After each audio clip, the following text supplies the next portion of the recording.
మీరు ఎప్పుడైనా jeans pant లో ఉన్న చిన్న పాకెట్ అబ్జర్వ్ చేశారా? ఏంది బ్రో అక్కడ చిల్లర పెట్టుకుంటాం అదేం చూపిస్తా ఉంటారా?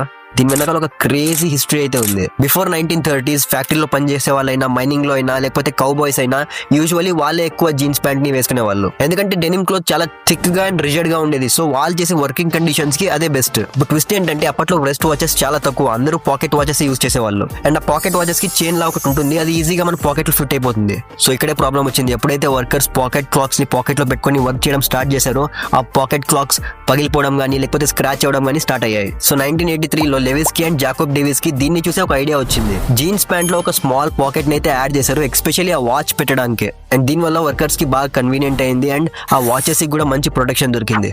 సో దానికి ఒక వాచ్ పాకెట్ అని నేమ్ ఇచ్చారు. ఇంకా 1921 వచ్చేసింది, వ్రెస్ట్ వాచెస్ మార్కెట్ లోకి వచ్చేస్తాయి. ఇంకా పాకెట్ వాచెస్ ది ట్రెండ్ ఆగిపోయింది. ఇంకా వ్రెస్ట్ వాచెస్ వచ్చిన తర్వాత పాకెట్ వాచెస్ ని వాడడం అందరూ ఆపేశారు. బట్ ఈ స్మాల్ పాకెట్స్ ఇప్పటి వరకు జీన్స్ లో ఒక ట్రెడిషన్ లాగా వస్తూనే ఉన్నాయి. నాకు కామెంట్స్ లో చెప్పండి ఆ స్మాల్ పాకెట్ ని మీరు ఇంకా ఎలా యూజ్ చేశారని. సో కంటెంట్ నచ్చితే మాత్రం ఫాలో చేయడం మాత్రం మర్చిపోకండి.